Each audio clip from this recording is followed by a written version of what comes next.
So I haven't made a tier list since like my Christmas movie tier list, and I felt like doing something nice and easy with you guys, and a lot of this isn't going to be scripted, admittedly. It's mostly just going to be me rambling because listen, I love Spider-Man. I'm not much of a comic book movie fan anymore. I was very much growing up and I still love some of those that I grew up with, but I'm just not that relevant in the conversation anymore. But Spider-Man is an IP and character I've always been attached to heavily and likely always will be. I've always wanted to do this tier list, so here are our categories. We've got the Stan Lee tier for Spider-Man movies that are not just good Spider-Man movies, but are just excellent movies in general. Amazing tier for those nearing the top tier but just have a mark or two against them. Good Spidey tier for those films which aren't incredible but are solid times, good movies. Mid speaks for itself. We got Bad Spidey for the movies that are pretty shitty but aren't anything egregious. And then finally we have Paul tier. If you know, you know. Anyway, we're going to be talking about every theatrically released Spider-Man movie that involves Spider-Man since the first Raimi film, so we'll also be including some of the MCU Avengers films and Civil War, as well as the Venom films since they also come under that Spider-Man umbrella. Anyway, I'm gonna go in release order and starting with the one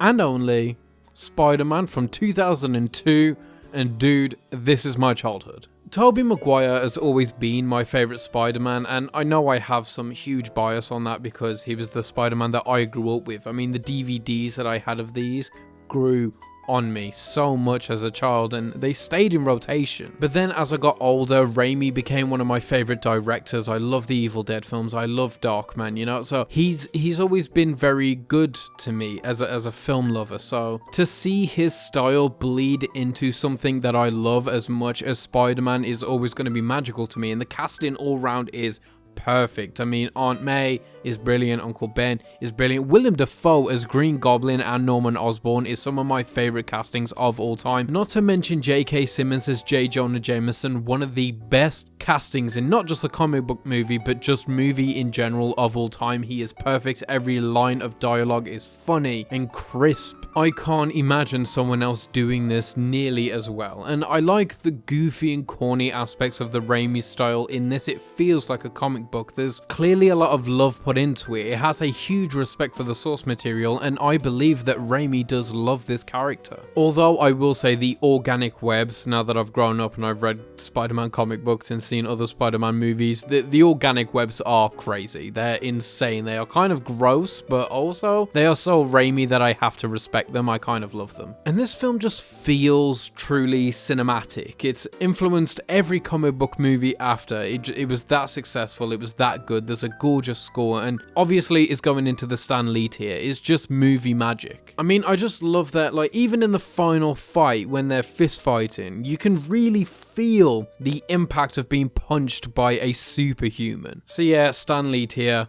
obviously. Then we got Spider-Man 2, and no shock opinion here, but this is better than the first film. It just is. I mean, Alfred Molina as Doc Ock is incredible. The emotional turmoil that Peter goes through in this movie is genuinely heartbreaking. I love how this movie shows you how much it sucks to be Peter Parker, that he can't have a good life as both Spider-Man and Peter Parker. He has to choose. And I think the film just handles that so very well, and the soundtrack in this movie pops off. I mean, the score is great anyway, but just the soundtrack is incredible. It has a great Bruce Campbell cameo. I mean, the heartbreaking end, the swinging scenes are so much better and probably the best they ever will be. The CGI stands up very, very well. The train sequences is one of the best fight scenes in a comic book movie. It has good emotional drama, it has good action, it has a good suit, it has good CGI, it has everything. I think it's a perfect comic book movie, and I would even go as far as to say that it might be a perfect movie. It is Raimi at his absolute comic book movie peak. So yeah, you know, we all know why this movie is great. We all do. You know, we've all seen a video or whatever about it. It's a brilliant movie. It's going into the Stan Lee tier above the first film, obviously. Okay, so we've got Spider-Man 3, the conclusion of this trilogy, and listen, This film is nowhere near as bad as people have said it is. Maybe it's because we've had so much bad comic book movies, you know, we've had endless amounts of slop that even what was considered bad back then doesn't seem that bad anymore, but I think this movie has so much worthwhile stuff in it. Yes, Venom was shoved in unnecessarily, but considering the circumstances, it's really good. I mean, imagine you have a whole movie figured out, you know, and then they tell you to shove in this whole other aspect of it, and you've got to completely re-engineer a whole third of your movie, and yet Raimi does it with near perfect execution. Yes, the designs are all, whatever, but listen, the Sandman stuff is still great. Obviously, his birthing scene, everyone knows, is some of the most beautiful things ever put in a comic book movie. I love that he's not really a bad guy, he's just doing stuff to save his daughter and blah blah blah blah blah. We all know this stuff. There's the beautiful shot of Harry's death. The final battle is really fun. I like the tag team in between Spider-Man and Green Goblin. Or, well, Hobgoblin. I don't actually know what he calls himself in that movie. I've completely forgotten that, but it doesn't matter. I love how Peter forgives Flint and they have that whole reconciliation. It's beautiful. The final scene is such a perfect send-off for this trilogy. It's hard to imagine this wasn't meant to be the last time we see these characters. It does the bittersweet ending so perfectly. I love the humor still in this movie. I think it's insane that people still think the dance stuff is unintentional. It's supposed to be cringy. You know, this is supposed to be what Peter thinks is cool, which is notably not cool. Bryce Dallas Howard as Gwen Stacy is actually quite fun. The black Spider-Man suit is still great. Yes, I still like it. I know the Venom stuff is not that great, but the actual Spider-Man suit that's black goes so hard. I love that Eddie Brock prays to God to kill Peter Parker. That it's so hilarious. And also, I love that Peter learns from the experience in the church on how to defeat Venom. It's good story writing, guys. It's good. You know, actually, maybe I'm in denial. I don't know. But I don't think it's as good as the others, but I still think this is amazing. So guess exactly where that's gonna go. Okay, so next up we have The Amazing Spider-Man, and I don't have much to say about this movie. I think it's just kind of fine. I think it has a nice aesthetic to it. Mark Webb and cinematographer John Schwartzman craft a really nice looking movie at times. But I cannot lie, the costume for Spider-Man is so ugly. It is probably the worst looking Spider-Man costume we've had on screen. As far as the villain is concerned, the Lizard is hilarious. He's not really a good villain, but I just kind of like how his plan is just to turn everyone into lizards. It's goofy, it's funny, I guess. Some of the fight scenes are pretty alright. I like how Spider-Man actually kind of moves like a spider. There is that one really cool shot of Dr. Connors, you know, when he's looking at his reflection and he has two arms. It's nice. I don't love the romance. I know a lot of people say that the romance in this movie is like the one good thing about it, but I don't believe that either. I know Mark Webb is really good at building romance, which is why this disappoints me a little bit. I mean, Andrew Garfield and Emma Stone are fine, but I don't think they have the romantic rapport that everybody seems to think that they did. Just because they loved each other in real life does not mean that translates well to a movie, because a lot of the time real life love is not romantic enough for the screen. But they are both really good actors. Emma Stone, of course, kills it, and Andrew Garfield is an incredible actor and does his best with what he has. I hate the butchering of the Great Responsibility line, by the way. Let me pause this recording and I'll read you the line. Okay, so here it is. If you can do good things for other people, you have a moral obligation to do so. It isn't a choice, it is a responsibility. And yes, I know that comes straight from a comic book, and it is still ridiculous. I know they chose to do that because they wanted to distance themselves from the Raimi films, but come on, man. Listen, if you just say the line, we're not gonna blame you, man. It's a perfect line, it works. It's thematically so strong and encapsulates everything to do with Spider-Man. And in another attempt to distance themselves from the Raimi films, they bring in Peter Parker's parents, which is just a silly inclusion. We do not care. The audiences do not care. They do not matter. And worst of all, Spider-Man is like kind of a menace in this movie. I'm on Captain Stacy's side. So yeah, I just kind of think this is a bad Spidey. But now we have The Amazing Spider-Man 2, which makes The Amazing Spider-Man look like Spider-Man 2. I honestly don't even really want to talk about this movie. It is so bad. Jamie Foxx's teeth gets fixed by eels that electrify him. I hate Electro anyway in this movie. He looks dumb. He acts dumb. I hate his origin story. Dane DeHaan as Harry Osborn is bad, but Dane DeHaan as the Green Goblin is even worse. I hate how they just include him like he's always been in Peter's life, like he wasn't referenced once in the last last movie. How bizarre is that? And Peter Parker's accent is all over the place. I mean, I love Andrew Garfield, but he is struggling in this movie, and the romance is even worse this time around. I don't think Gwen Stacy's death is all that shocking or well done. I do like the little web hand thing. I mean, it's a little bit corny, but I think it works. It's a comic book movie, you can't escape corniness. But all the designs are terrible, especially the Green Goblin. It is the ugliest thing I have ever seen in my life. However though, the Spidey suit is fixed. It has a nice Spidey suit, and I like the intro. The intro swinging scene, that's good. That's some good stuff. But yeah, I don't want to go into this anymore. We all know it's terrible. We all know why. We've all seen an essay. It's Paul tier.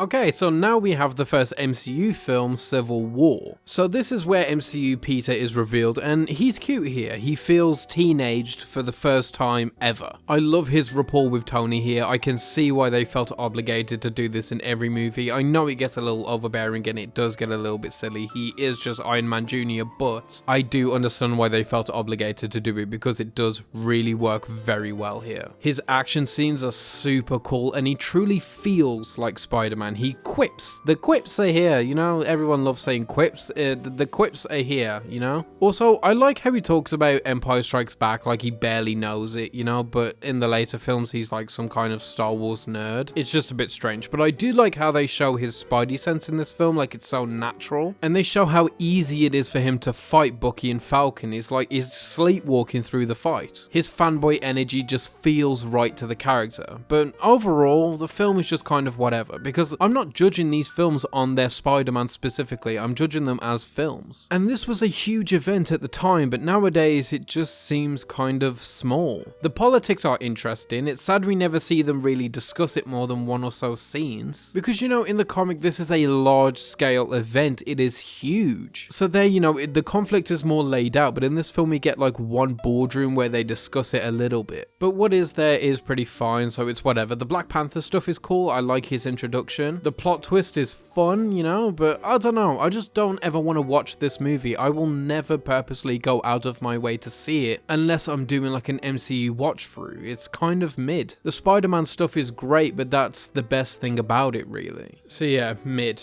Moving on to Homecoming, this movie is so good. I haven't turned on this installment like a lot of people have. Keaton kills it as the Vulture. He's one of my favorite MCU villains, period. He's handled so well, and I like how his backstory ties into the greater universe, especially the first Avengers film, but it doesn't feel overbearing like it does in other movies, you know, it's like a little dash here and there. And this film just solidifies how good Tom Holland is at Spider-Man. He is the perfect Peter Parker and Spider-Man. And I think they really drive home the friendly neighborhood aspect of his character, which has been sorely missing. And it will go missing for like the rest of this franchise. It is honestly kind of sad how he never goes back to the friendly neighborhood stuff. I like how we skip his origins completely, no Uncle Ben stuff, because we know the story, we just get into it. Marissa Tomei as hot Aunt May is cool. I mean, I think Aunt May should be old, but I don't mind. Again, the Tony inclusion is fine in this movie. I think it's done tastefully, it's nice. I don't super love techie Spider-Man. I don't think it works all that well, but for this universe I can meet it halfway. I understand why they did it. It just becomes a little bit excessive as time goes on. Also, I think the romance in this film is done exceptionally well. I really root for him, and I love that they gave Peter a best friend in Ned. You know, that's something we haven't really had before. I mean, yes, we have Harry Osborn in the first trilogy, and I guess we have Harry in the second duology, but we don't really want to talk about that. But this is like the first time he has a friend that he spends so much time with, someone that we believe is actually a friend to him. The humor is incredible. Hannibal Buress is just an ingenious inclusion in this franchise. The post-credit scene is probably my favorite post-credit scene in the entire MCU. Also, speaking of that post-credit scene, Captain America in those like little TV bits is hilarious. Whoever came up with that, if it was you, John Watts, I mean, all praises to you. I think this is incredible. So yeah, I'm gonna put this into amazing tier. Okay, so next up is Venom, and this is like an awkward movie to really talk about. So it's not really a Spider-Man movie, but I guess it kind of is. And listen, I know this movie is kind of shitty, and I know a lot of people really love it, and I'm kind of in between. I think they butcher the character of Venom so hard, but for what they do with him, I think works really well. I mean, Tom Hardy is given 110%, and I think it works. I mean, I really like him as Eddie Brock. I mean, at least this version of Eddie Brock. The film is ridiculous and stupid, but it seems like Tom Hardy at least knows that, and he's committing to it completely, and that's what gives it kind of the charm. It is just basically Upgrade with Venom, but you know, that actually doesn't sound too bad. Also, I love that people say that Riz Ahmed is basically just playing evil Elon Musk, which is basically just Elon Musk. And if I was being truly honest with myself, this movie should be going in mid. I mean, you know, there's no blood, weirdly, for how violent this movie is, and some of the action scenes are a bit goofy, but I don't know. There's just a charm happening here. There's an absurdity to it. It's very pulpy, you know? It's so rewatchable, and I think that counts for something. So if I was being honest, it should be mid, or even bad Spidey, to be honest, but I'm gonna put it in good Spidey. I mean, the whole 6 months meme completely ruined Riot, you know? I can't look at that dude anymore. But, you know, that's not the film's fault, and it's funny, you know, it gave us the Eminem song, so there's that, but I haven't seen it in a while, granted, and I don't think I will see it for a while, but I think it's a good Spidey, and people are gonna get on my ass for putting that above Civil War, but you know what, I don't care. Do your own tier list. This is mine, and Venom is going in good Spidey. It's really hard to say that with a straight face. Okay, so next up we have our next MCU inclusion, which is Avengers Infinity War, and Jesus, I mean, this movie was an event. Like, everybody went to go and see this movie. It was huge when it came out, and I saw it opening night. I mean, I loved being there. It was a truly fantastic experience, but even looking back on it, it's still a really good movie. And again, this isn't like a Spider-Man movie, you know, Spider-Man's in this movie, but Thanos is the protagonist of this film. And this was the first like real huge film that they did, you know, that included all of these characters and all of these locations, and I think they did it really, really well. It seems almost effortless how well they string this thing together. And the Peter Parker scenes, you know, this is a Spider-Man tier list after all, the Peter Parker scenes and the Spider-Man scenes are really good. I mean, Tom Holland has good rapport with basically anyone that he acts besides, so when he comes up with Benedict Cumberbatch as Doctor Strange, you know, it's a good time. And Tom Holland's Spider-Man does reference a lot of movies in the MCU films, which is kind of corny, but in this one they reference Alien, which is really sick. And this was just a moment, it really was. I mean, the ending gut-wrenched everyone, and we know what happens, and even back then we knew it was all going to be okay, but just Jesus Christ, I mean, especially when Peter goes, it got everyone. So I'm not gonna lie, I'm gonna put this into Stan Lee tier. Now, obviously, I don't want to talk too much about Infinity War in a Spider-Man tier list, but I do think I should give it at least its props. I mean, it is an incredible time. Which brings us to Avengers Endgame, which was another moment, if not a bigger moment. This was the moment in the MCU. I mean, it was Endgame. And obviously, again, I was there when this came out. I was there on opening night. I was there the night after opening as well for a second round. I have seen this movie an ungodly amount of times, but also I just don't think it's really a movie. You can't really judge this one like you judge the other ones. It's basically just like a 3-hour bit of payoff. I mean, they spent like 11 years on this franchise just for this one moment. Truth be told, I don't even really remember the Spider-Man stuff. I mean, you know, he doesn't really come back until the very end anyway. So for that alone, it should be in bad Spidey, but I can't in good faith put it anywhere less than amazing. It's not Stan Lee tier, it's not as good as Infinity War, it just isn't, but it says something when this is the feeling the MCU has been chasing ever since. And again, I don't want to talk too much about an Avengers film that barely has Spider-Man in it in the Spider-Man tier for too long, so we'll just leave it at that.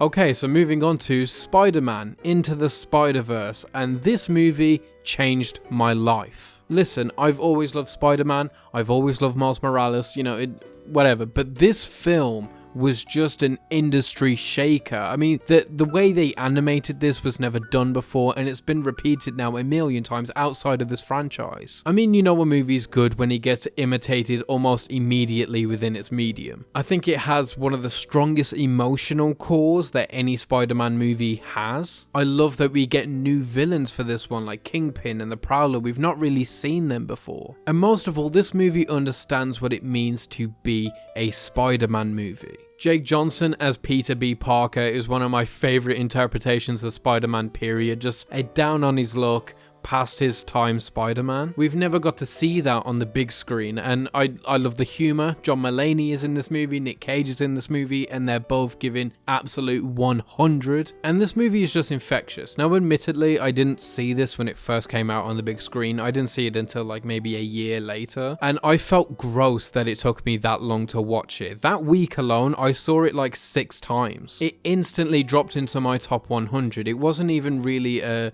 conscious decision to put it in there. It just automatically uploaded. I have a tattoo of Miles Morales Spider-Man on my left arm, and this film just means a lot to me. I know it's funny to say that about a kids movie, but it just kind of does. So yeah, it's gonna go into the Stan Lee tier, and it's shooting straight to the top. Which brings us to our second Spider-Man MCU film, Spider-Man Far From Home. And yeah, listen, this movie isn't that bad. Like, people like to say this is the worst Spider-Man movie. Those people are on crack. It is a huge downgrade from Homecoming, admittedly. And honestly, this movie gets worse every single time I see it. Like, the plot holes really kind of come to the forefront on every single rewatch. But it isn't completely worthless. I mean, Jake Gyllenhaal is crushing his performance, especially when that twist comes in. I like the way they rework Mysterio for this universe and for our modern times. I love the idea that Spider-Man is on the road, even though really he should just kind of be a friendly neighborhood Spider-Man. You know, after all the MCU stuff, I was kind of hoping he would just stay where he was and go back to his roots for a minute. But regardless, I mean, the road trip aspect of this is fun, and I like how they handled the whole blip aspect. They build the romance better. I love the friendship with Ned still. I love the effects in this movie. I think the special effects are incredible. And I love the Mysterio sequences. I think they're just done exceptionally well. But honestly, the movie's just kind of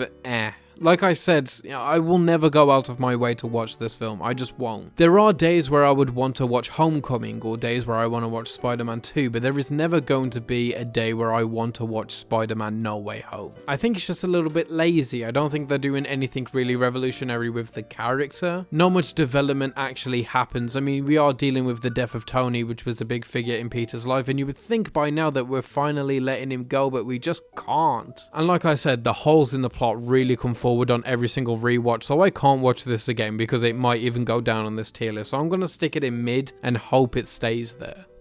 Which brings us to Venom Let There Be Carnage, which is a huge disappointment. Like, we've been over that I like the Venom film. I just do. I think it's fun, I think it's silly, I think it's goofy, and I thought that Venom Let There Be Carnage was gonna lean heavier into that. But it just doesn't. I mean, we have Woody Harrelson as Carnage. That should be ridiculous. But for some reason, Woody Harrelson doesn't seem to be having enough fun with it. There is way too much story happening. I know that sounds ridiculous, but like there is kind of way too many plot lines going on at once. Carnage doesn't need a romance angle. Just give me Woody Harrelson being stupid and give me Tom Hardy being stupid. Give me a couple quips. That's all I'm asking for, and don't even get me started on the post-credit scene. But yeah, this movie it bitterly disappointed me. It should have been way goofier than it was, so it's kind of a bad Spidey. Which brings us to our final MCU adaptation of Spider-Man, so far anyway, Spider-Man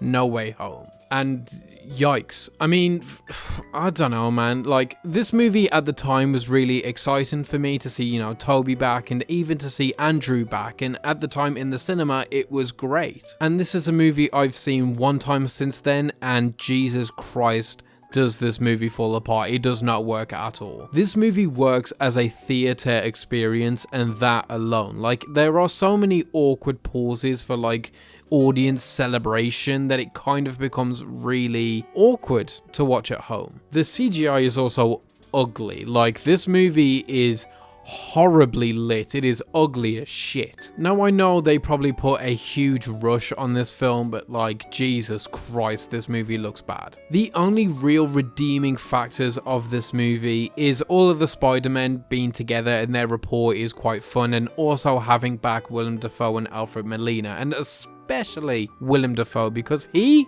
crushes. His performance is actually like so funny. It feels like he's been preparing to do this movie for like 20 years. But this movie is like one of the first movies since Endgame that truly feels like the key jangling in front of people's faces. Like it's not that good, which pains me to say, but it just kind of is what it is. It has some cute moments, of course it does. It has some okay action moments, as it should, but it's kind of mid. And that's where I'm going to leave it. I will probably never rewatch this movie ever again. I really hope I don't anyway, because I think it might go down if I do. Which brings us to Morbius, which is a film I had to include, but I really don't want to talk about because it's fucking Morbius. Now, listen, the story behind this movie is funny. Like, the internet memed this movie into flopping twice. That's hilarious, I guess. But, like, I don't want to talk about Morbius, okay? I don't. Nobody does. Please, like, if you want to hear about Morbius, please just go and watch, like, a video essay. It's just one of the worst things I've ever seen in my life. And that's kind of disappointing because even though it's crap, like, I would expect it to at least be, like, funny crap, like Venom is. But it isn't. It's just not fun. It's just not a fun movie. I mean, the memes were more fun than this movie is. So yeah, shock to no one, but this is going into the pole tier. Which brings us to our final movie, Spider-Man Across the Spider-Verse. Which is another movie I don't want to talk about too much, only because I spoke about it in the video that I did about it, and then I spoke about it in the summer tier list I think I did, and then I spoke about it in my top 50 movies of last year. So I've spoke about this movie, like, way too much on this channel, way too much, but I do think this truly is a great movie. I know a lot of people have turned on this movie since the whole working conditions thing has come out, but that still doesn't mean it's a bad movie, you know? We can condemn Phil Lord and Chris Miller while still praising this movie. I mean, yeah, so I'm just going to recite some of the things I've said before. What have I said before? Yeah, this has, like, middle of the trilogy syndrome, where, like, the character doesn't really have a good enough arc, and it kind of feels like nothing really happens. This is just a huge bit of setup for the next film. But, of course, the animation is still gorgeous, if not more gorgeous, and I do think that the whole weird thing about where people were getting different versions of the movie in the cinema, I think that was, like, super strange. And I think it's indicative of how awful the working conditions were, because it shows us how much of a perfectionist that both Phil Lord and Chris Miller were, and to the point where they are pushing unnecessary details and hard work and labor onto their workers. It doesn't surprise me that it got nominated for basically no Oscars other than the Best Animated Feature Oscar, which, to be fair, it should have got a nomination for, you know? I do think it's that good at least. But the problem with this movie is it is everything that's in Into the Spider-Verse, but worse. I mean, the score is a little bit worse, the character developments are a little bit worse, the new characters are a little bit worse. The only thing that isn't just a little bit worse is the animation, which is about the same, if not better. But yeah, I am really tired of talking about this movie, I just simply am. So if you are curious as to what my actual thoughts on this film are, go and watch my video on it, or go and watch the top 50 of last year video. And that's it. This is the final tier list. These are all of the theatrically released Spider-Man movies, or movies that involve Spider-Man or the Spider-Man umbrella or whatever. So the link to this tier list will be in the pinned comment, so you can go and do it yourself. I want to see your versions of this tier list. I mean, even if you just comment them, I would love to see them. So yeah, I guess that brings us to the end. So here's the tier list. Feel free to tell me why I'm an idiot, or why I'm right, why I'm a genius, why I'm wrong, whatever you want to tell me, you tell me. I'm interested in the conversation regardless, so whether it's one that involves Spider-Man or not, as always, keep watching movies.